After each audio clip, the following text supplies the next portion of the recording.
TV next मराठीच्या विजयी भव या कार्यक्रमामध्ये मी ऐश्वर्या पाटील आपल्या सर्वांचं स्वागत करते। महानगरपालिकेच्या निवडणुका आता जाहीर झालेल्या आहेत आणि या निवडणुकांच्या अनुषंगाने अनेक उमदे उमेदवार या रणांगणामध्ये उतरण्यासाठी तयार झालेले आहेत। त्यातीलच एक आध्यात्मिक व्यावसायिक या सर्वांच्याच अनुषंगाने गेली अनेक वर्ष शिंदे शिवसेनेच्या माध्यमातून कार्यरत असणारे संग्राम अशोक पाटील प्रभाग क्रमांक 5 चे उमेदवार आज आपल्या स्टुडिओमध्ये आलेले आहेत। नमस्कार सर, आपलं स्वागत। सर, राजकीय आता आपण एक व्यावसायिक आहात, त्याचबरोबर अनेक वर्षांपासून राजकारणातही आहात। व्यावसायिक असताना या राजकारणाकडे आपण कसे काय वळलात? माझं काय मत आहे की एक टाइम माणूस समाजकार्यातून राजकारणात येऊ शकतो, तो राजकारणातून त्याला समाजकारण करायला चांगला वाव मिळतो अशा मताचं मी। त्याचं एक थोडक्यात उदाहरण द्यायला गेलं तर पहिल्यांदा 1998ला जेव्हा माझी 12वी झाली त्यावेळी जे मेरीवेदर ग्राउंडच्या शेजारी म्हणजे जे टेनिस कोर्ट आहे ते वाढवण्यासाठी त्यावेळी एक आंदोलन झालं होतं। त्यावेळी संजय पवार त्यावेळीचे नगरसेवक होते। तर मी ॲक्च्युली तसं बघायला गेलं तर 2002 पासून विजय मोरे जे शहर प्रमुख आमचे होते त्यांच्या माध्यमातून मी या एका ठिकाणी पोचलो गेलो। आमचं आराध्य दैवत म्हणजे छत्रपती शिवाजी महाराज आणि त्यांचे विचार चांगल्यातून रुजावं यासाठी प्रयत्न करणारे आमचे वंदनीय बाळासाहेब ठाकरे म्हणजे आमच्यासाठी परमपूज्य आणि त्यांच्या विचारातून प्रभावित होऊन आम्ही या ह्याच्यातून घुसलो। मॅडम, तुम्ही जे म्हणलात की व्यवसायाने, मी व्यवसाय करत असतानाच मला लोकांच्या अडचणी समजू लागल्या। कसं असते की अडचण ही समजण्यासाठी आपल्याला मुळात कुठंतरी थांबावं लागतं, म्हणजे विचार करायची ताकद पाहिजे। मी व्यवसाय माध्यमातून जे उत्तर होते मला लक्षात आलं की अनेक लोकांच्या अनेक अडचणी आहेत। या अडचणी मी दुकानात बसून ते सॉल्व्ह करू शकत। त्यासाठी 100% मला हे राजकारणाचं माध्यम मला त्यावेळी योग्य वाटलं आणि त्या अनुषंगाने मी ते पहिले एक आंदोलन केलं होतं की ग्राउंड फोडायचं। त्यावेळी माझं वय लहान असल्यामुळं आणि आमचे बरी वरिष्ठ असल्यामुळे त्यावेळी त्यांनी मला कुठल्याही प्रकारचं म्हणजे पोलीस अटक किंवा अशी काही झाली नाही, पण त्यातून माझी खरी सुरुवात त्यातून झाली। शिंदे शिवसेनेत आपण गेली अनेक वर्ष म्हणजे शिवसेनेची जी काही पहिली शिवसेना होती त्या शिवसेनेबरोबर आपण चालत आलात आणि आता शिंदे शिवसेना गटामध्ये आहात। शिवसैनिक कसे घडला किंवा शिवसैनिकच म्हणून आजपर्यंत का राहिलाय आपण? कारण तो विचार, शिवसेना म्हणजे पक्ष नाही, पक्ष जेव्हा आणि कार्यकर्ता जो असतो की त्या विचाराशी जोडला गेलेला असतो, म्हणजे ह्या भावनेचा मी आणि विचार करायला गेलं की आता बघा अनेक देव आहेत, अनेक देवदेवतांची आपण पूजा अर्चा करतो, परंतु शिवाजी महाराजांच्या पुढे सर्वजण नतमस्तक होतात। ती भावना कुठून येते? आणि तुम्ही जे म्हणता की तुम्ही शालेय जीवनापासून करता, माझं काहीच नाही। छत्रपती महाराजांनी वयाच्या 16-17व्या वर्षी स्वराज्य स्थापनेचं जर त्यांनी स्वप्न बघितलं असेल तर मी त्यांच्यापुढे तुच्छच आहे। पण मी काय बघितलं, मी काय जातीभेद बघितला नाही, मी कुठल्या काय करतो हे बघितलं, मला काहीतरी करायचं आहे समाजासाठी। आणि त्यावेळी मला तो एकच पक्ष भावला की ज्या विचारानं मी प्रभावित झालो, त्यामुळेच मी याच्यामध्ये बऱ्यापैकी ओढला गेलो असं म्हणलं तर चुकीचं नाही। आमदार राजेश क्षीरसागर यांच्या नेतृत्वाखाली आता तुम्ही या येणाऱ्या महानगरपालिकेच्या निवडणुकीमध्ये उतरू पाहताय। या आधीचं आपलं कार्य कसं आहे? समाजकार्याबद्दल आपण मगाचपासून बोलताय, काय सांगाल आपल्या कार्याबद्दल? आमदार राजेश क्षीरसागर साहेब यांच्याविषयी सांगायला गेलं तर मी त्यांना साहेब कधीच म्हणलो नाही, दादाच म्हणतो। दादा आपण थोरल्या भावाला म्हणतो, त्यांनी तेच प्रेम आमच्यासारख्या कार्यकर्त्याला दिलेलं आहे। आणि ॲक्च्युली तसं बघा आम्ही आत्ता ओढलो म्हणायचे 2009 पासून आम्ही त्यांच्याबरोबर काम करत असून कुठलीही अपेक्षा न ठेवता जो काम करतो तो खरा प्रामाणिक। आणि प्रामाणिक याची व्याख्या असते की त्यानं काही मनात घ्यायचं नाही, पण पक्ष आम्हाला जो सांगेल ते आदेश आपण पाळायचं आणि त्या पद्धतीने करायचं। मी याच्या अगोदर सुद्धा 2015ला जेव्हा इलेक्शन झाले, ॲक्च्युली तसं बघायला गेलं तर 2010ला जे साहेबांची इलेक्शन झाल्यानंतर इलेक्शन लागली आणि त्यावेळी आम्हाला सैनेला उमेदवार चांगला मिळत नव्हता, SC प्रभाग झाला होता। आणि त्यावेळी मी श्रीनिवास सोरटे म्हणून जे पितळी गणपतीजवळ राहिले होते आमचे मित्र, त्यांनी त्याच्यामध्ये उत्सुक होते इलेक्शन लढण्यासाठी आणि त्यांच्या माध्यमातून ते म्हणले संग्राम असं असं आपण इलेक्शन लढायला इच्छुक आहोत। तर मी त्यांना सांगितलं की ठीक आहे, आपण एक काम करूया, शिवसेनेचं तिकीट घेऊया। मग तरी होय नाही म्हणत त्यांनी पण या गोष्टीला तयार झाले नाही। शिवसेनेकडे पहिली म्हणायला गेलं तर एक चांगल्या पद्धतीने निवडणूक लढवण्याचा या ठिकाणी मी प्रयत्न केला। आणि त्यावेळी मॅडम आम्हाला म्हणजे सांगताना थोडं दुःख आणि थोडं आनंदी होते। दुःख यासाठी होते की ती सीट आमची 170 मतात पडली आणि आनंद यासाठी होती की आम्ही ते 997 मतं म्हणजे जवळजवळ तिच्या अगोदरचे जे इलेक्शन झाले होते त्या इलेक्शनमध्ये विजयी उमेदवाराला जे उमेदवार मिळालं म्हणजे मतदान मिळालं होतं ते मतदान आम्हाला ते मिळालं, म्हणजे कुठलंही नसताना। त्यानंतर 2015ला मी स्वतः इच्छुक होतो, त्या पद्धतीने मी प्रयत्न केला होता, पण तू काही राजकीय कारणामुळं किंवा काही गोष्टी अशा घडल्या असतील की त्याचं मला इतका माहीत नाही. कारण निवडणूक प्रक्रिया जी असते, उमेदवार निवडीची जी प्रक्रिया असते त्या प्रक्रियेमध्ये कुठंतरी मी मागं पडत असेल किंवा काहीतरी माझ्याकडून काहीतरी राहिलं असेल पक्षाकडून काम करताना किंवा पक्षाला माझ्याकडून तेवढं समाधान मिळालं नसेल या भावनेतून मला तिकडे मागणी केली पण मला ती मिळाली. 2015 मी बऱ्यापैकी प्रयत्न केला होता आणि तिकीट जवळजवळ फायनल अशी मला आशा होती आणि बऱ्यापैकी त्या कामातून माझं पुढं मग 2015 मला तिकीट नाकारण्यात आलं. परंतु त्याचा कुठल्याही गोष्टीचा न विचार करता मी आमदार क्षीरसागर साहेबांशी पुढच्या विधानसभेला आम्ही त्यांच्यासोबत राहिलो. पण दुर्दैवानं त्या ठिकाणी साहेबांचा पराभव झाला, म्हणजे दादांचा पराभव झाला. पण तरी आम्ही दादांच्या बरोबर राहिलो आणि दादांनी ज्या पद्धतीने आमच्यासारख्या शिवसैनिकाला, तरुण शिवसैनिकाला ज्यावेळी संध्या दिलेल्या आहेत, ज्यावेळी त्यांचं एक व्यक्तिमत्व आहे की जे आम्हाला प्रभावित करतं. आता 2015ला आपल्याला तिकीट मिळालं नसल्याची आपण नाराजी व्यक्त केली. या वर्षी 2025 मध्ये आपल्याला तिकीट मिळेल का आणि त्यासाठी आपण काय प्रयत्न केले 2015 नंतर? 2015 नंतर पहिली गोष्ट म्हणजे कसं आहे की साहेबांच्याकडे म्हणजे दादांच्याकडे हे नसल्यामुळं म्हणजे दादा पडल्यामुळं काय थोडं आमच्यातही नैराश्य होतं. पण या गोष्टीचा न विचार करता आम्ही दादांच्या सोबत राहिलो आणि ज्यावेळी सत्ता पालनासाठी ज्यावेळी शिंदे साहेबांनी म्हणजे माझी युती झाली ते परत एकदा आम्ही दादाने आम्हाला ताकद देण्याचा प्रयत्न केला आहे. त्याचवेळी आम्हाला सत्यजित नाना कदम त्यांनी सुद्धा या ठिकाणी बऱ्यापैकी भागातल्या निधी किंवा कामाविषयी त्यांनी आम्हाला विचारलं आणि आम्ही नेत्यांना कामं सांगत गेलो आणि त्या पद्धतीने कामं होत गेली.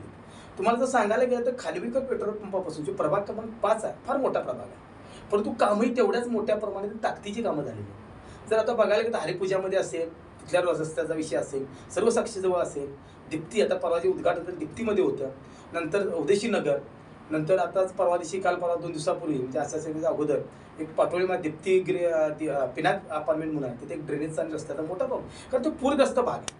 आणि नेत्यांना जेव्हा आम्ही सांगितलं की पूरग्रस्त भाग आहे तिथे सिमेंटचे रस्ते होणे गरजेचं आहे, पर्यावरणाची थोडंसं पूरक ही गोष्ट नाही आहे, पण तिथे ती गरजेची वस्तू असते, म्हणजे गरजेची ती गरज असल्यामुळं आम्ही त्यानंतर मग सन सिटीतला रोड चांगला झाला असेल, नंतर नाईक मळ्यामध्ये पण सुद्धा आता परवा दिवशी एक उद्घाटन झालेलं आहे. त्यानंतर बेडेकर मळापासून म्हणजे रमणमाळा प्रभागामध्ये बऱ्यापैकी म्हणजे आजचा असे विषय आहे की येणाऱ्या हा रमणमाळ्याचाच भाग नाही, नागाळ पार्कात जर तुम्ही बघाल तिथे भरपूर पद्धतीने कामं झालेली आहेत. बरेच भागातली ज्या प्रत्येक कोल्हापुरातली मुलं जे वेगवेगळ्या कॉलेजमध्ये ज्या ठिकाणी शिकतात तिथला रोड बराच वर्षी पेंडिंग पडलेला आणि अशी पेंडिंग पडलेली कामं तिथली असतील. लाईन बाजारमध्ये परवा क्षीरसागर साहेबांनी फार मोठं काम 1 कोटी निधीच्या पुढे जाऊन त्यांनी म्हणजे आमचे तिथे एक सहकारी आमचे आहेत सुनील जाधव, जे बरेच वर्षापासून ज्यांना आम्ही काका म्हणतो ते फार शिवसैनिक जुने आहेत, म्हणजे आम्ही त्यांच्यावर काम केलेलं आहे. तर आज त्यांनी सुद्धा बऱ्यापैकी निधी आणून तिथं लाईन बाजारमध्ये कामं करायचं. आमचे अद्वैत सरनोबत आहे, त्यांनी सुद्धा बऱ्यापैकी केवीज पार्कमध्ये बऱ्यापैकी कव्हर करण्याचं काम. नरेश तुळशीकर आहेत नागोबाचे नाग मंदिराच्या इकडं, त्यांनी सुद्धा बऱ्यापैकी म्हणजे प्रत्येक शिवसैनिकांनी हा वेगवेगळ्या पद्धतीनं ज्या गोष्टी आम्हाला करता आल्या त्या आम्ही करायचा प्रयत्न केलेला आहे. आणि ह्या सगळ्या प्रयत्न करत असताना की येणाऱ्या निवडणुकीनंतर उमेदवारासाठी कामच नसणार इतकं कामं झालेली. मग आम्ही काय म्हणतो, जेव्हा आमची काहीच कामं नव्हती त्यावेळी जे पक्षाचं मी काम करत होतो तेव्हा आम्हाला भागामध्ये पक्षाचा एक कार्यकर्ता म्हणून, पक्षाचा एक प्रामाणिक कार्यकर्ता म्हणून, व्यावसायिक म्हणून आम्हाला भागात मान होता. पण जसं आम्ही कामं करत गेलो तसा आमचा सन्मान वाढला. म्हणजे मी थोडक्यात सांगायचं गेलं तर की क्षीरसागर साहेबांच्यामुळं आम्हाला मान मिळाला आणि सत्यजित नाना कदमांच्या कामाच्यामुळं म्हणजे काम करण्याच्या स्वरूपामुळं आम्हाला तिथं त्या भागात सन्मान मिळाला. जेव्हा काम आणि सन्मान जेव्हा दोन्ही गोष्टी मिळतात तेव्हा माझ्यासारख्या कार्यकर्त्याला 100% इलेक्शनला म्हणजे निवडणुकीला उभा राहावं. आपल्या लोकांची जन्म चांगला आहे. आज मी तुम्हाला मॅडम सांगायला इच्छुक तुम्हाला सांगतो की आज मी निर्व्यसनी म्हणजे मला कोणत्या प्रकारचे व्यसन नाही, आध्यात्मिकाची माझी ओढ आहे. पण आध्यात्मिकाबरोबर जे मला धर्म सांगतो की धर्म हा कुठल्याही जातीशी निगडीत नाही, प्रत्येक धर्माची एकच शिकवण आहे की प्रत्येकाला सामावून घेण्यासारखं काम आहे. आज मी शिवसेनेत जरी काम करत असो माझ्या व्यवसायाच्या माध्यमातून प्रत्येक जातीचे, मुसलमान असतील, प्रत्येक जातीचे किंवा ख्रिश्चन असतील, इतर सगळ्या जातीची लोक जेव्हा येतात तेव्हा ती माझ्याकडे एक प्रामाणिक व्यावसायिक म्हणून बघतात आणि माझ्या प्रत्येक कामाकडे भागातील प्रत्येक व्यक्ती हे प्रामाणिक कार्यकर्ता म्हणून बघतो. याच्यामध्ये मी भरपूर पावलेला आहे. आज आमच्या प्रभाग क्रमांक 5 मध्ये विचार करायला गेला तर मुस्लिमांची संख्या, जर मुस्लिम समाजाची संख्या, मुस्लिम बांधवांची आमची संख्या ही 3,500च्या वर आहे. मग असं आहे का हो की बाबा आज मला माहिती आहे की बघा विकासासाठी धर्म लागत नाही, विकासासाठी माणूस लागतो. माझं मत आहे की धर्म बघा कुठल्या जाती धर्माला येणं, कुठल्या धर्मात जन्माला येणं हा आपला हातात नाही. आणि त्याच्यावर असं नसतं की बाबा धर्माच्याच व्यक्तीने ते केलं पाहिजे. आज तुम्ही विचार करा की आमच्याही धर्मात वाईट लोक आहेत, प्रत्येक धर्मात चांगली वाईट दोन्ही प्रवृत्तीची लोक आहेत. पण माझं एक प्रामाणिक मत आहे की आपण अशा वेळी धर्म, जात या सगळ्या गोष्टी, पक्ष सुद्धा बाजूला ठेवून तुम्ही एखाद्या आज विचार करा तुम्ही, साधी एखादी गोष्ट एखाद्या दुकानात तुम्ही व्यवसाय काय, मी त्याचं उदाहरण देतो. व्यावसायिकांना मी इतके दिवस लोकांच्याकडून व्यवसाय करतो, 30 वर्ष व्यवसाय मॅडम. तर या 30 वर्षाच्या माध्यमातून जेव्हा लोकांच्याकडून आम्ही एखादी गोष्ट घेतोय किंवा आम्ही पैसे घेतोय किंवा आम्ही त्यांना देतो, तेव्हा ते मोजून घेतात. म्हणजे अविश्वास आहे असा विषय नाही, तो एक भाग आहे, व्यवहाराचा भाग आहे. मी असं लोकांना म्हणतोय की तुम्ही इतकं मोठं 5 वर्ष एखाद्याला तुम्ही निवडून देणार, त्या उमेदवारीसाठी माहिती तरी घ्या. आता येत्या 20 तारखेला आपले मुलाखती होतील शिंदे शिवसेनेच्या. आपल्याला जर तिकीट मिळालं तर या येत्या महानगरपालिकेमध्ये आपला काय अजेंडा असणार आहे? आपण आता म्हणालाच की विकास कामं झालेली आहेत, करायला काही जागाच नाहीये, परंतु अनेक प्रश्न आहेत. आपल्या प्रभागात काही प्रश्न आहेत, त्याचा अभ्यास केलाय का आपण? मॅडम, काय अजेंडा राहणार आहे? सगळ्यात मोठा प्रॉब्लेम जर आता बघितला तर आमच्या भगिनींना पाण्याचा फार मोठा प्रॉब्लेम. हा पाण्याचा प्रॉब्लेम बाकीच्या ठिकाणी असेल, काही विषय नाही, पण ज्या ठिकाणी शाहू नगरीचे म्हणजे शाहू महाराजांचं ज्या ठिकाणी वास्तव झालेलं आहे, ज्यांचा जन्मस्थळ ज्या ठिकाणी, अशा प्रभागामध्ये जर माझ्या बहिणी जर पाण्यासाठी वणवण करत असतील तर ती फार शोकांतिक आहे. इतकं मोठं राधाने धरण बांधलं साहेब म्हणजे शाहू महाराजांनी की कोल्हापूरची तहान भागावी असेल, आणि माझा भाग हा पाण्याविना तहानलेला आहे. या गोष्टीचं मला खंत आहे. यासाठी आमच्या पद्धतीनं पक्ष पातळीवर किंवा आमच्या राजकीय नेत्यांचे प्रयत्न चाललेले आहेत, परंतु मी जेव्हा तिथं असेल त्या समस्या मी चांगल्या तऱ्हेने सोडवू शकेन असं मला एक विश्वास आहे. त्याचबरोबर तुम्हाला सांगतो की आज त्या प्रभागामध्ये माझ्या महावीर कॉलेजच्या म्हणजे मी जिथं राहतो ते समोर महावीर कॉलेज आहे. या महावीर कॉलेजमध्ये बरेच वर्ष 30 वर्ष व्यवसाय असल्यामुळे त्या रमणमाळा असेल, तुमचा बावडा असेल किंवा नागाळ पार्क असेल, आमचं इथला महावीर कॉलेज, या सगळ्या एरियातली मुलं तिथं बरेच म्हणजे 20-30 वर्ष झाले तिथे शिकून बाहेर पडलेले मी बघितलेले. बरेच वेगवेगळ्या जातीचे लोक आहेत, या प्रत्येकाला एक आरक्षण आहे, जातीचं एक वेगळ्या प्रकारची ताकद आहे. परंतु जर तुमचं शिक्षण नसेल तर तुम्ही त्या आरक्षणाचा उपयोग करून घेऊ शकणार. तर तुमच्याकडे सुद्धा डिग्री नसेल तर तुम्ही कुठल्या पद्धतीचा नोकरीच्या ठिकाणी आरक्षण मागणार, तर कुठल्या नोकरीचं घेशील. यासाठी माझा पहिला अजेंडा असणार, मी लोकांना पैसे, बघा मी आज एखाद्याला मदत केली, पैसे दिले, काय होणार आहे, ते किती दिवस पुरणार आहेत. परंतु त्यांना आज माझं मत आहे की ज्या विचार करा की ज्या समाजाला शिक्षणाचं म्हणजे पुस्तकी ज्ञानावर जेव्हा बहिष्कार घातला जातो, त्या समाजाचे आज बाबासाहेब आंबेडकर राज्यघटना लिहितात. ती राज्यघटना कोणासाठी लिहिली हो? ती एकट्या माझ्यासाठी नव्हती, ज्यांच्यावर अन्याय होतो त्या अन्यायाच्या विरोधात त्यांची. मग असा अन्याय झालेला जो धर्म, जो जात आहे, ती एक प्रत्येक धर्मावर प्रत्येक जातीवर अन्याय आहे. असं नाही म्हणत की अन्याय पुन्हा होऊ शकतो. त्याच्यामुळे माझ्या डोक्यात आहे की ही जी वंचित, शिक्षणापासून जी वंचित लोक आहेत, किंवा माझं मत आहे की ह्यांना एक आपण एक वेगळ्या पद्धतीनं, जर माझा विषय असा आहे की तुम्हाला मॅडम खरं सांगायचं तर की अरे लोकांना पहिल्यांदा तुम्हाला शिकल्यामुळं काही नोकरीच्या संधी उपलब्ध होणार आहेत, हा एक मुद्दा आहे माझा. दुसरी गोष्ट की त्या ठिकाणी मला MPSC UPSCचे काही क्लासेस, त्याचे काही वर्ग करता येईल. अनेक मुली मी बघतोय, मी दादासाहेब मुगदुम हायस्कूलमध्ये अनेक मुली शिक्षणाचे उत्सुक आहेत, परंतु आज आईवडिलांच्या परिस्थितीमुळे त्या मुलींना तेवढं वंचित आहे. त्याच्या घटकासाठी हे बघा मॅडम, माझा पहिला अजेंडा हे आहे की पहिली गोष्ट म्हणजे पाणी, दुसरी गोष्ट म्हणजे बघा अन्न वस्त्र मला मूलभूत गरजा आहेत, रस्ता गटारी हे मूलभूत गरजा आहेत, परंतु पहिल्यांदा म्हणजे अन्न वस्त्र सोडून की शिक्षण, काही मूलभूत राहिलेल्या गोष्टी पाणी असतील, हे तर पाण्यासारखं दुसरं प्रश्न तर काहीच नाही तसं बघायला गेलं. आणि शिक्षण ज्याच्यामध्ये MPSC UPSC मुलांना मला चांगल्या तऱ्हेने देता येईल काय ते शिक्षण, किंवा तिथं काय ते एखादे कॅम्प भरवता येईल. प्रत्येक महिन्याला माझं मत आहे की प्रत्येक महिना, आज मी ह्या प्रभागात असो की प्रत्येक महिन्यामध्ये आपण त्या ठिकाणी एक कॅम्प बसवायचा, तिथून लोकांशी आपण संपर्क साधायचा. रोजच्या रोज आपण तर संपर्क साधतोच, पण अनेक गोष्टीचे प्रॉब्लेम साधं विचार करा. जे एखाद्या डिव्हिजनला एखादा प्रॉब्लेम, एखादी माझी बहिणी असते की तिला काहीतरी प्रॉब्लेम आला असतो, काहीतरी संसारिक तिला प्रॉब्लेम येते, ती कुणाला फोन करणार? आज एखाद्या डिव्हिजनमध्ये बोलू, एखाद्या दवाखान्यात सिफर, ते घाबरतात लोक. आज त्यांच्याबरोबर त्यांचा भाऊ म्हणून उभा राहण्यासाठी मला संधी मिळायला पाहिजे. आज मी काय करायचं? आज त्या लोकांच्या पुढे उभा राहायला पाहिजे. छोट्या छोट्या गोष्टी आहेत मॅडम की आज मी बघतोय लोकांना परवानगी घेताना इतक्या हजारो अडचणी येतात. काय येतात तो? आज ती काय चुकीचं करतात, परवानगी नसल्यामुळं त्यांना बेकायदेशीर बांधावं लागतं. त्याच्यामुळे त्यांना कर्ज मिळत नाही, कर्ज नाही होत, सावकारांचे कर्ज काढावे लागतात. 20-25% त्यांना, आज जर समजा होम लोन 8% होम लोन आहे, गव्हर्नमेंटची योजना आहे, चुकीची योजना काहीच नाही साहेब, खरं आहे 9% आहे, पण कुणाला येते? आज जर त्याला परवानगी मिळत असेल, परवानगी मिळतच नाही तर ते 9%चा तो कसा हे घेणार, उपयोग करून घेणार? 25-20% लोकांना कर्ज काढावे लागतात. किती मोठा लोकांचा आर्थिक, आणि जेव्हा माणूस शैक्षणिकदृष्ट्या आर्थिकदृष्ट्या सक्षम होतो तेव्हा मला वाटत नाही की माझ्यासारख्या नेत्याची सुद्धा त्यांना गरज लागणार. शिक्षण एक फार मोठी गोष्ट आहे. माझे ॲक्च्युली पहिला अजेंडा हाच राहणार आहे की पाणी आणि शिक्षण याच्या माझं थोडंसं भर आहे. आपण पाहिलं की येणाऱ्या निवडणुकामध्ये इच्छुक उमेदवार म्हणून संग्राम पाटील प्रभाग क्रमांक 6 मधून इच्छुक आहेत.